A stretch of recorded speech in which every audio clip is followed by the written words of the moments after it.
بسم اللہ الرحمن الرحیم۔ السلام علیکم، ویلکم ٹو لائسیم۔ معزز ناظرین اور سامعین، میں نے اپنے اس چینل کا نام لائسیم رکھا ہے۔ لائسیم بنیادی طور پر ایک یونانی زبان کا لفظ ہے اور یہ ارسطو کی اکیڈمی کا نام تھا، جس سے آپ یونیورسٹی کہیں، اس عہد کی اکیڈمی کہیں، ایک تعلیمی ادارہ کہیں جو ایتھنز کے باہر تھا اور جہاں ارسطو تعلیم دیا کرتا تھا اور سکندر اعظم جہاں کا طالب علم رہا۔ لائسیم ایک ایسا مقام تھا جہاں اسکالرز بنتے تھے، ایک ایسا مقام تھا جہاں پر لوگوں کو ایجوکیٹ کیا جاتا تھا۔ لائسیم کا معنی ہے لیکچر اینڈ ڈسکشن ہال۔ چنانچہ اسی مناسبت سے میں نے اپنے اس چینل کا نام لائسیم رکھا ہے۔ ناظرین محترم و سامعین، ویلکم ٹو لائسیم۔ ہم گزشتہ لیکچر میں اردو زبان کی ابتدا کے بارے میں پیش کیے گئے نظریات سے بحث کر رہے تھے۔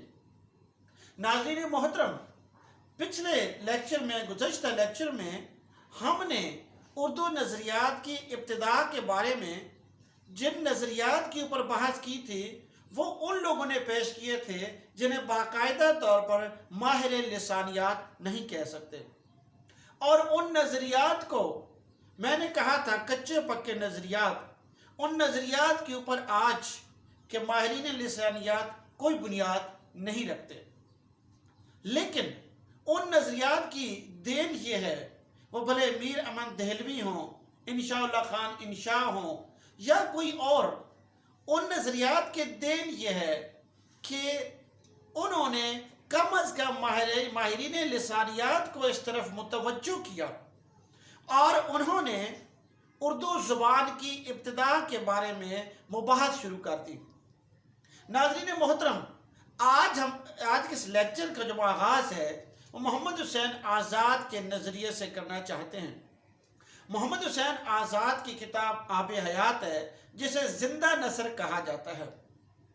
محمد حسین آزاد کی زندہ نثر یعنی آب حیات کے پہلے چیپٹر کے شروع میں انہوں نے اردو زبان کی ابتدا کے بارے میں اپنی بحث کی ہے، اپنا نقطہ نظر اور اپنا نظریہ پیش کیا ہے۔ ناظرین محترم، میں پہلے محمد حسین آزاد کی جو بحث ہے، جو ان کا نقطہ نظر ہے یا نظریہ ہے، اس میں سے چند سطور آپ کو سناتا ہوں اور اس کے بعد ہم اس پر مختصر سی گفتگو کر لیں گے۔ صاحب آب حیات محمد حسین آزاد کی رائے: ہماری اردو زبان برج بھاشا سے نکلی ہے، لیکن وہ ایسی زبان نہیں کہ دنیا کے پردے پر ہندوستان کے ساتھ آئی ہو۔ اس کی عمر 800 برس سے زیادہ نہیں اور برج کا سبززار اس کا وطن ہے۔ اسے فتح شاہ جہان کا اقبال کہنا چاہیے کہ یہ زبان خاص و عام میں اس کے عہد سے منسوب ہے۔ ناظرین محترم، محمد حسین آزاد نے اپنی اسٹیٹمنٹ میں دو باتیں کی ہیں۔ پہلی بات یہ کہ یہ برج بھاشا سے نکلی ہے۔ بھاشا زبان کو کہتے ہیں اور برج اس علاقے کو کہتے ہیں جس کو محمد حسین آزاد نے برج کا سبززار کہا ہے، وطن کہا ہے۔ برج جو متھرا، اڑیسہ، حیدرآباد، دکن اور یہ جو تمام علاقے ہیں ان کو برج کہا جاتا ہے۔ خاص طور پر متھرا اور جو اڑیسہ کا علاقہ ہے اسے برج کہا جاتا ہے۔ تو برج بھاشا یعنی اس علاقے کی زبان تھی اور یہ آہستہ آہستہ ترقی کرتے کرتے ایک ایسا وقت آیا کہ باقاعدہ اردو زبان و ادب میں ڈھل گئی۔ ناظرین محترم، پہلی بات تو یہ محمد حسین آزاد نے کی ہے کہ یہ برج کی زبان تھی، برج بھاشا، اور دوسری بات یہ کی ہے کہ یہ شاہ جہان کی عطا ہے۔ یاد رکھیے گا کہ شاہ جہان کا جو عہد ہے یہ 1047 1047 کے آگے پیچھے یہ جو زمانہ ہے یہ شاہ جہان کا عہد ہے. اور اردو میں جو دلی کے اندر ایک علاقہ تھا جہاں پر اردو زبان بولی جاتی تھی، چنانچہ شاہ جہان نے اس بازار اور اس علاقے کا نام اردو رکھ دیا، اور یوں جو زبان وہاں پر بولی جاتی تھی اسے لوگ اردو کی زبان یا زبان اردو کہنا شروع ہو گئے.